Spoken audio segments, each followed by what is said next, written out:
اللہ نے آدم کو بنایا اور حوا کو ساتھ بیوی بنایا، اولاد بعد میں دی۔ اور ایک اور بات، آدم کو بنا دیا مٹی کا پتلا اکٹھا کر کے، مٹی اکٹھی کر کے پتلا بنا دیا، 40 سال کے بعد روح ڈالی، چل بھائی جا جنت ہے، اور اکیلے بھیج دیا، بیوی نہیں دی۔ حالانکہ اللہ چاہتا تو ساتھ ہی حضرت حوا کی مٹی کا ڈھیر بھی لگا دیتا، اس کا پتلا بھی تھپ دیتا، فرشتوں سے تھپوا دیتا، اور پھر 40 سال کے بعد دونوں کو اکٹھا جنت میں ڈالتا۔ بہت سارے پیغام، اس میں بہت سارے پیغام، تاخیر ساتھ نہیں بنایا، دیر سے بھیجا، انتظار قدر کو بڑھانے کے لیے کہ عورت کی قدر کرنا، کمزور ذات ہے، کمزور مخلوق ہے، قدر کرنا۔ دوسرا، پہلے دن پتلا نہیں بنایا کہ ننگا پڑا ہو، عورت کا پتلا ننگا ہو، مٹی کا ہو، پتھر کا ہو، تو اس میں کیا کشش؟ تو ان مرد کے لیے کشش کوئی نہیں، تو فرشتوں کو کیا کشش تھی؟ پہلے دن سے عورت کو پردے میں بنایا، بے پرد نہیں کیا، بے پرد نہیں کیا، اس کا پتلا نہیں بنایا، اسے ننگا نہیں چھوڑا، اس کو پہلے دن سے کورڈ۔ اور کیسے بنایا؟ فرشتوں کو کی آنکھوں پہ پردہ، اور آدم کو سلا دیا۔ آدم علیہ السلام سوئے ہوئے ہیں، فرشتوں کی آنکھوں کے سامنے پردہ ڈال دیا گیا۔ جب آدم اٹھے ہیں، اور ایک اور بات، جنت میں رہ کر بھی آدم علیہ السلام کا دل نہیں لگتا تھا، اداس اداس رہتے تھے۔ اماں آئی تو بابے دا دل لگا، تو اداس رہتے تھے جنت میں۔ جب آنکھ کھلی تو اپنے لیفٹ سائیڈ پہ ایک خاتون، سر سے لے کر پاؤں تک لباس میں۔ آپ نے سنا ہے نا، یوسف علیہ السلام دنیا میں سب سے خوبصورت ہستی پیدا کیے گئے، یہ مردوں میں، عورتوں میں سب سے خوبصورت حضرت حوا کو پیدا کیا گیا۔ کون ہے؟ کہتے ہیں اللہ کی آدم تیری بیگم، کون ہے تیری بیگم؟ نکاح پڑھایا، پھینکا، آدم مہر ادا کرو۔ تو انہوں نے پوچھا کیا مہر دوں؟ تو وہاں تو سونا چاندی ڈھیر لگے پڑے تھے۔ اللہ تعالیٰ کہتے دا من سونا چاہ کے دے دے۔ میرے اللہ نے کہا تیری نسل میں میرا آخری حبیب آنے والا ہے، اس پہ ایک دفعہ درود پڑھ دے، یہ مہر ہے۔ سیدھے ہاتھ میں برکت ہے، پیدا کیا الٹی طرف سے۔ الٹی طرف سے کیوں پیدا کیا ہے؟ کہ الٹی طرف دل ہے، اور دل کے نیچے جو پسلی ہے وہاں سے پیدا کیا۔ اس میں پیغام کیا دیا کہ عورت جس روپ میں ہو، پہلا روپ اس کا بیوی بنا، پھر وہ ماں بنی، پھر اس آگے بیٹی کا روپ ہے، پھر بہن کا روپ ہے، پھر خالہ ہے، پھوپھی ہے، دادی ہے، نانی ہے، ساس ہے۔ جس روپ میں بھی عورت ہے اس کو دل کے قریب جگہ دو۔ یہ دل کے نیچے سے پیدا کرنے میں یہ پیغام دیا گیا ہے، اسے ذلیل نہ کرو، اسے خوار نہ کرو، اسے بے عزت نہ کرو، اس پر شدت نہ کرو۔ تو پہلا بنیادی رشتہ خامند اور بیوی ہے، اور آخری رشتہ بھی خامند اور بیوی ہے۔ لیکن اس وقت ہمارے معاشرے میں خامند سے زیادہ اس کے ماں باپ حق جتلاتے ہیں، خامند سے زیادہ اس کی بہنیں حق جلاتی ہیں، خامند سے زیادہ اس کے رشتہ دار حق جتلاتے ہیں، اور جھوٹی سچی شکایتیں لگا کر بیوی سے متنفر کرتے ہیں، اور کہیں بیوی کو خامند سے متنفر کرتے ہیں، آپس میں لڑائی لڑا کے پھر خوش ہوتے ہیں۔ میرے نبی سے پوچھا جائے یا رسول اللہ آپ کو سب سے زیادہ کس سے پیار ہے؟ تو آپ نے کہا عائشہ سے۔ اللہ، وہ جھینپ کے کہنے کے نہیں، میں پوچھ رہا ہوں لوگوں میں آپ کو کس سے زیادہ پیار ہے؟ تو آپ کہتے ابو بکر سے۔ تو آپ نے پھر کہا ابوہا، مجھے عائشہ کے باپ سے زیادہ پیار ہے۔ پھر پہلے عائشہ کا، تو پھر کہتے ابو بکر۔ تو آپ نے کہا نہیں، ابوہا، مجھے عائشہ کے باپ سے سب سے زیادہ پیار ہے۔ یہ آپ کو میسج دیا ہے کہ گھر کی زندگی کیسے ہوتی ہے، کوئی عشق نہیں چڑھا ہوا تھا، میسج ہے نا۔ ہم عائشہ چھوٹی عمر کی تھیں، ان کو آٹا گوندھ کے دیتے تھے، آٹا گوندھ کے دیتے تھے، پھر جب ان کو آٹا گوندھنا آ گیا پھر چھوڑ دیا، پھر ان کو سامنے بٹھا کر لقمے بنا کے کھلاتے تھے۔ پھر ہم عائشہ رضی اللہ تعالیٰ عنہ کوئی گوشت کا ٹکڑا، وہاں بڑے بڑے گوشت کے ٹکڑے پکائے جاتے تھے، تو کوئی گوشت کا ٹکڑا اٹھایا اور ایسے 2-4 جگہ سے نوچا اور پھر رکھ دیا، سارا کھایا نہیں جاتا تھا، تو اللہ کے نبی اسی کو اٹھاتے اور حضرت عائشہ کو دکھا کر جہاں سے حضرت عائشہ نے نوچا ہوتا تھا وہاں سے یوں کاٹ کے دکھاتے تھے. پھر حضرت عائشہ رضی اللہ تعالیٰ نے گلاس اٹھایا پانی پینے کے لیے, جہاں ہونٹ لگائے پہ گلاس رکھ دیا. بڑے بڑے گلاس ہوتے تھے تو حضرت ہمارے نبی اٹھاتے تھے, جہاں عائشہ کے ہونٹ لگے ہوتے تھے وہاں ہونٹ لگا کے پانی پیتے تھے. یہ آپ کو سکھانے کے لیے ہے. اپنے گھر والوں کے ساتھ بیٹھ کے کھانا کھاتے.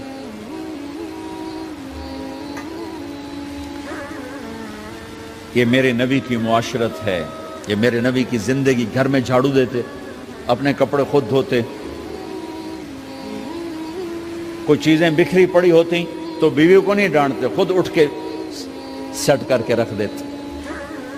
گھر والوں کے ساتھ مل کر برتن دھوتے, صفائی کرتے, گھر والوں کے ساتھ مل کر. یہ میرے نبی کی ایک خوبصورت زندگی ہے. بھائیوں بہنوں, ہم بھلا چکے ہیں.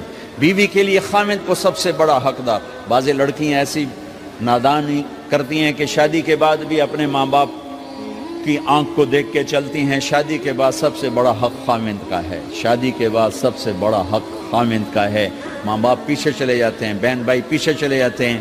لیکن یہ نادانیاں بھی دیکھنے کو ملتی ہیں کہ شادی کے بعد بھی ماں باپ اپنی بچی کو اپنے قابو میں رکھنے کی ترتیبیں سوچتے ہیں تو وہ بھی اپنی بچی کا گھر برباد کر دیتے ہیں.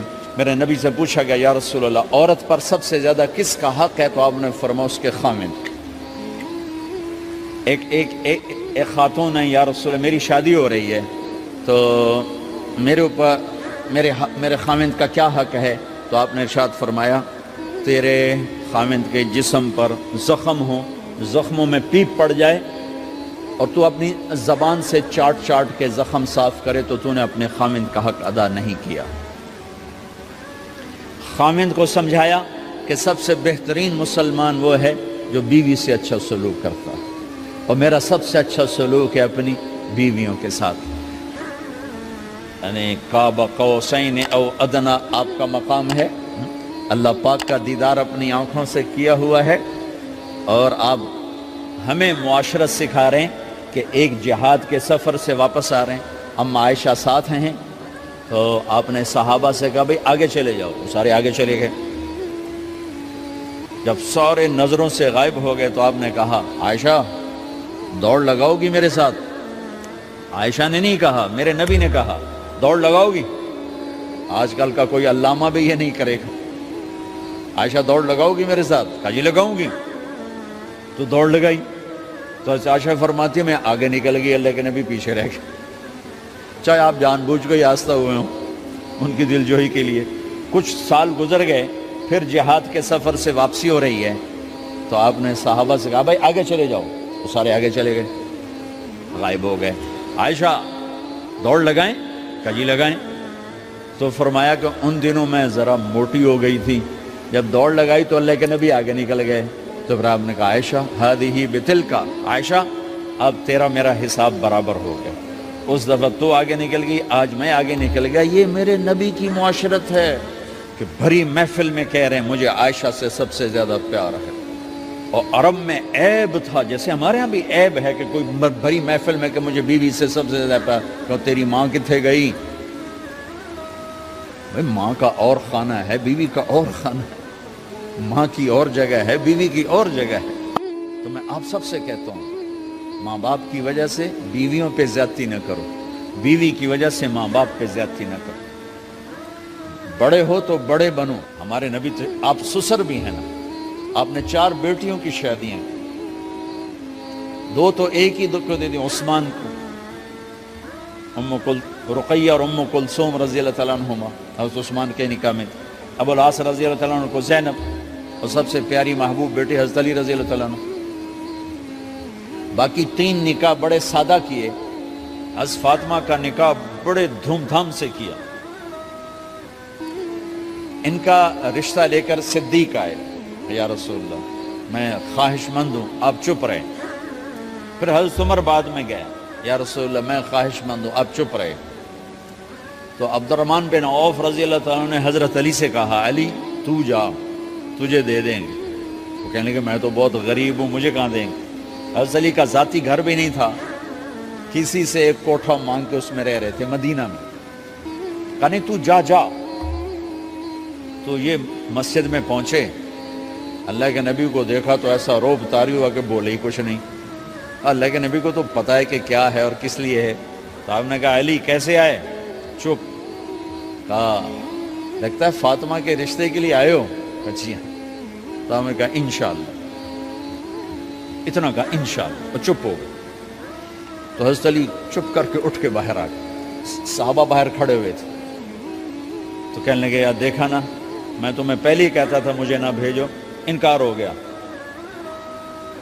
بولے ہی کچھ نہیں. تو حضرت عبد الرحمن بن عوف کہنے لگے جنہوں نے بھیجا تھا وہ کچھ تو کہا ہوگا, کہ بس انشاءاللہ کہا. کہا تو اللہ کے بندے ہاں ہو گئی, نبی کی انشاءاللہ ہاں ہوتی ہے, یہ ہاں کیوں نہیں کی؟ سبحان اللہ, اللہ اکبر, یہ ہاں کیوں نہیں کی؟ گھر گئے, فاطمہ علی کا رشتہ آیا ہے کر دوں, اس لیے ہاں نہیں کی. ہم تو بیٹیوں سے پوچھتے ہی نہیں, عیب سمجھتے ہیں بیٹیوں سے پوچھنا. یہ میں گاں نو بن چھڑیا قلعے نال, ایویں اسی دیاں نو بن چھڑنے قلعے نال. مجھے ایک اپنی مطلب برادری لیول کے ایک خاتون کا فون آیا کہ مولانا پڑھایا مجھے لاہور میں اچھے کالجوں میں, اور میری منگنی کرتے وقت مجھ سے پوچھا ہی نہیں, اور ایک شرابی سے منگنی کر کے مجھے اطلاع دی سی تیری منگنی کر چھڑی ہے, فلانی تاریخ نو تیرا نکاح بھی ہونا ہے. مجھے آج تک گلہ ہے, پوچھ لیتے. اگر نہیں پوچھا تھا چلو میں نہ ساڑھے پنجاب کوئی نہیں پوچھ دے, گاں موج دی طرح ٹور چھڑ دیں, تو چلو اتنا تو ویکھ لیں دے بھی کم از کم شراب تو نہ پیندا ہویا. ایک شرابی نال میرا نکاح کر چھڑ, ساری زندگی اڈیاں رگڑ رگڑ میری گزر گئی. علی جیسا رشتہ آیا ہو تو اوپر سے حکم بھی آ چکا ہو کہ علی کو ہی دینا ہے, تو پھر آپ فاطمہ سے پوچھیں فاطمہ تیرا رشتہ آیا ہے علی کا کر دوں؟ حضرت فاطمہ نے ہاں کی تو پھر مسجد تشریف لائے. یہ آپ کو معاشرت سکھائی جا رہی. انسان زندگی کیسے گزارنی ہے, مرد عورت ہے زندگی کیسے گزارنی ہے. پہلا رشتہ جو قائم ہوا دنیا میں وہ ہے خامد اور بیوی. حضرت آدم اور حوا کا نکاح ہوا. اللہ تعالیٰ نے عورت کو کمزور بنایا تو پہلے دن سے اس کو عزت اور احترام دیا تاکہ ساری زندگی اس کمزوری سے ناجائز فائدہ نہ اٹھایا جائے بلکہ اس کو عزت دی جائے. کہ آدم علیہ السلام کے لیے مٹی کٹھی کی, پانی ڈالا, گوندھا اور ایک اسٹیچو بنایا اور ڈال دیا. جب وہ خشک ہوا اس میں روح ڈالی, اور پھر وہ ننگے بدن تھے, پھر ان کو جنت کے کپڑے پہنائے اور جنت میں ڈال دیا. اس کائنات کا حسن بھی عورت سے ہے اور جنت کا حسن بھی عورت سے ہے. حضرت آدم علیہ السلام جنت میں, لیکن بابے جی دا دل ہی نہیں لگتا, کلے کلے ہی ٹورے پھر دیں. اب اللہ نے عورت کو بنانے کا ارادہ کیا تو اللہ ایک ڈھیر مٹی کا اکٹھا کر کے عورت کے لیے بھی بنا دیتا اور اس کا اسٹیچو بنا دیتا اور اس کو خشک ہونے دیتا, پھر اس میں روح ڈالتا, پھر اس کو کپڑے پہناتا. آپ حیران ہوں گے سبحان اللہ, اللہ نے ایسا نہیں کیا. آدم علیہ السلام سوئے, آنکھ کھلی تو دیکھا ایک خوبصورت حسین عورت. یہ بات اکثر لوگوں کو معلوم ہوگی کہ یوسف علیہ السلام دنیا کے حسین ترین انسان تھے, اور یہ بات شاید کسی کو معلوم نہیں ہوگی کہ دنیا کی سب سے حسین خوبصورت عورت حضرت حوا ہے. حوا جن پر بڑھاپا آیا ہی نہیں, 1000 سال کے قریب زندگی گزاری, بڑھاپا نہیں آیا. حضرت آدم اور حوا قریب قریب عمر تھی. حضرت آدم کی عمر تو کتابوں میں مل جاتی ہے 1000 برس, لیکن حضرت حوا کی عمر کتنی تھی یہ کہیں پڑھنے کو ملا نہیں. اس لیے میں اندازہ کرتا ہوں کہ قریب قریب ہوگی. بڑھاپا نہیں آیا, بیماری نہیں آئی. اور حضرت حوا کو مینسز بھی نہیں آتے تھے. یہ عجیب بات آپ کو بتاؤں, اللہ نے اتنا جنت کا ان کے اندر نمونہ رکھا. تو جب حضرت آدم کی آنکھ کھلی تو دیکھا ایک حسن کا پیکر، انہوں تو جنت ہی بھول گئی. کہنے لگے یا اللہ ہن دل ٹھریا جا کے. یا اللہ کون ہے؟ کہ تیری بیگم. کہ واہ جی واہ، موجاں ہی موجاں. تو اللہ تعالیٰ نے نکاح پڑھایا. سبحان اللہ. اپنے نبی کی شان دوبارہ سنو.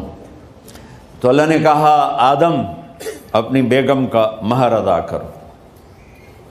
تو وہ پوچھنے لگے کیا مہر ہے؟ دیکھو ایک بات سنو، مہر کسی کی بیٹی کی قیمت نہیں ہوتی.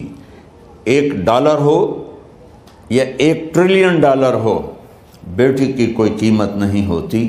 یہ ایک نشان ہے کہ اس بچی پر اب یہ جو خامند ہے وہ موت تک خرچہ اس کے ذمہ ہے، بیوی کے ذمہ خرچہ نہیں ہے.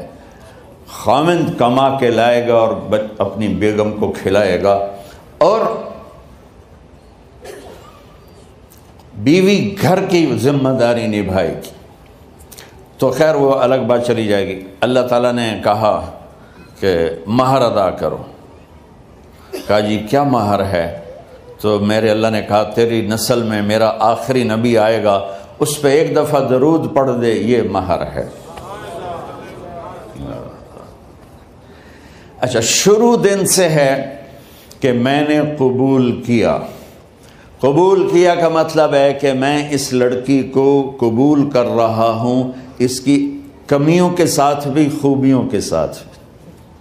اور جب لڑکی کہتی ہے سائن کرنا قبول کیا ہے، یا زبان سے کہے قبول کیا ہے، تو یہ اس بات کی گارنٹی ہے کہ میں نے اپنے اس لڑکے کو خامد ہونے کے طور پہ قبول کیا، اس کی کمیوں کے ساتھ بھی، اس کی خوبیوں کے ساتھ بھی. اور جو ہی شادی ہو کر ڈولی سسرال کے گھر جاتی ہے تو ٹیسٹ شروع ہو جاتا ہے، کی کر دیے، باندھی کے میں، اٹھیندی کے میں، بول دی کے میں. اور اس میں بہت زیادہ نیگیٹو کردار ہے سسرال کا، کئی لڑکیوں کا، کیونکہ ہم نے اپنے نبی کی زندگی نہیں قبول کیا. یہ واجب ہے کہنا قبول کیا، کہ جس میں پیغام ہے کہ اب میں اس کی میں کوئی کمی ہے وہ بھی قبول کروں گی، کوئی خوبی ہے تو سر ماتھے پر. اور لڑکا کہتا ہے کہ میں اسے قبول کرتا ہوں، اس کی خوبیوں کے ساتھ بھی، کمیوں کے ساتھ بھی. یہ بات یاد رکھنا، پرفیکشن کبھی تلاش نہ کرنا، پرفیکشن کبھی تلاش نہ کرنا. اللہ نے 100 نمبر نہیں مانگے، 51، ایک نمبر اوپر ہو گیا. گناہ تمہارے 50 ہیں اور نیکی تمہاری 51 ہے، تو اس ایک پر ہم تمہیں جنت میں ڈال دیں. اب کوئی خامند اپنی بیوی میں پرفیکشن دیکھنا چاہے، بیوی اپنے خامند میں پرفیکشن دیکھنا چاہے، ساس سسر اپنی بہو میں، ساس سسر اپنے داماد میں، بھائی اپنے بھائی میں، ماں باپ اپنی اولاد میں، اولاد اپنے ماں باپ میں، جہاں یہ نظر ہوگی تو وہاں لڑائی ہوگی. کمیوں کے ساتھ قبول کرو. قبول کا لفظ اتنا واجب ہے، تو ڈر تو پھر بہ گئی تھی نا.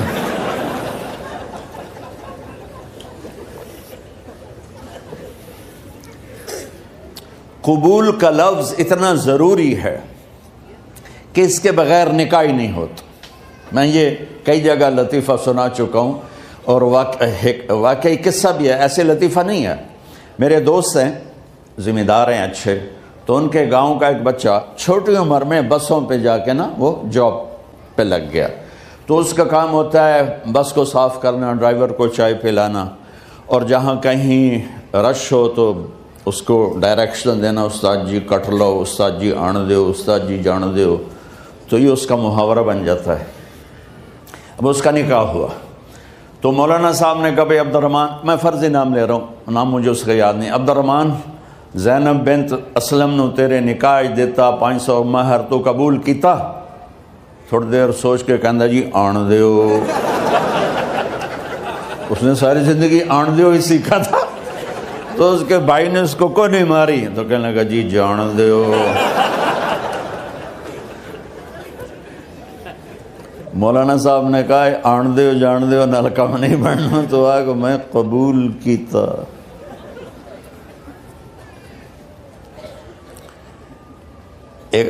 یہ بھی صحیح واقعہ سنا رہا ہوں۔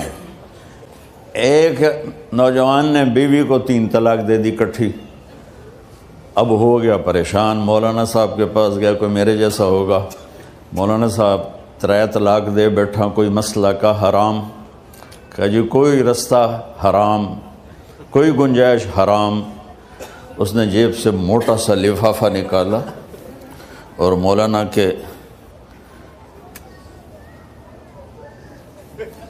جا نماز کے نیچے ڈال دیا کہ مولانا صاحب کوئی گنجائش؟ کہ ہن تو سوچنا ہی پوے کی آکھیا ہی تو اپنی بیگم نو؟ اس آکھیا جی میں آکھیا ہی 3 طلاق، اس آکھیا مبارک ہوئے طلاق نہیں ہوئی۔ میں آکھیا جی او کی میں؟ آکھیا او جڑا یہ طلاق ہے عربی دا لفظ، اس سے چاکھنا پمدا ہے طلاق۔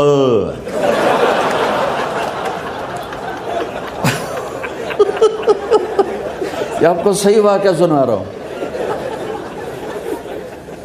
تو تم نے تو چھوٹے کاف کے ساتھ کہا ہے طلاق، او کاف تا کتے آلہ ہے، موجاں کر ایک لفافہ ہو راوے تو چاہے ساری زندگی دا حلال کر دے۔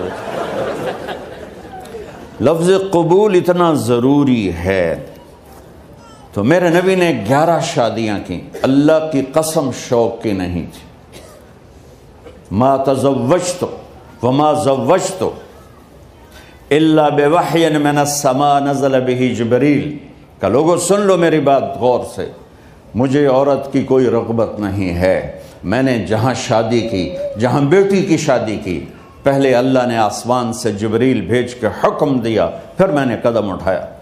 تو پہلا رشتہ خاوند اور بیوی ہے جو اس کائنات میں جڑتا ہے۔ یہ دنیا کا سارے رشتوں میں نمبر 1 رشتہ ہے، سب سے خوبصورت رشتہ ہے، سب سے اہم رشتہ ہے، سب سے بڑا رشتہ ہے۔ والدین کے لیے چند آیات ہیں، اولاد کے لیے چند آیات ہیں، بہن بھائیوں کے لیے چند آیات ہیں، خاوند اور بیوی کے لیے سینکڑوں آیات ہیں، سینکڑوں۔ تو اگر آپ اپنے گھروں میں کامیابی دیکھنا چاہتے ہو، اپنے گھر کو ہاؤس کی بجائے ہوم دیکھنا چاہتے ہو، خوشی کا اگر آپ اسے گہوارہ بنانا چاہتے ہو، اللہ کی قسم ڈگریوں سے نہیں ہوگا، محبت سے ہوگا۔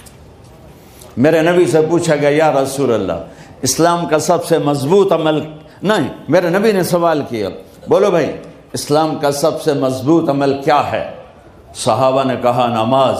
نہیں، سبحان اللہ، ابھی میں نماز کی کتنی اہمیت بتا چکا۔ انہوں نے عرض کیا جہاد، آپ نے فرمایا نہیں۔ تو صحابہ نے عرض کیا روزہ، آپ نے فرمایا نہیں۔ اللہ اکبر۔ کہ یا رسول اللہ حج، آپ نے فرمایا نہیں۔ تو سارے صحابہ حیران ہو گئے، یا رسول اللہ نماز، جہاد، روزہ، حج، تو پھر کیا ہے؟ اب سننا سارے بہن بھائی، مستورات، بچے بچیاں، آپ نے فرمایا اسلام کا سب سے مضبوط اور بڑا عمل ہے آپس میں اللہ کے لیے محبت کرنا۔ اگر آپ اپنے گھروں میں حسن دیکھنا چاہتے ہو تو ایک دوسرے سے محبت کرو، اظہار محبت کرو، اور محبت کے پیدا ہونے کے لیے بہت ساری چیزیں ہیں، لپیٹ کے 2 میں کر لیتا ہوں، 2 میں۔ بیوی کی خوبی دیکھو، کمی نہ دیکھو، خاوند کی خوبی دیکھو، کمی نہ دیکھو، پہلی بات۔ دوسری بات، اس زبان سے زہر نہ اگلو محبت کے پھول، اس زبان سے کڑوے جملے نہ ہوں، طنز نہ ہو، ٹونٹنگ نہ ہو، بےعزت نہ کرو، انسلٹ نہ کرو، تو آپ کے دل جڑ جائیں گے۔ یاد رکھو شکلوں سے زندگی آباد نہیں ہوتی، زندگی اخلاق سے آباد ہوتی۔ تو اپنے گھر سے ٹونٹنگ نکال دو، نہ کہا کا مطلب ہے بارش کا زمین میں جذب ہو کر یکجان ہو جانا، دو زندگیوں کا محبت میں جذب ہو کر یکجان ہو جانے کو نکاح کہتے ہیں۔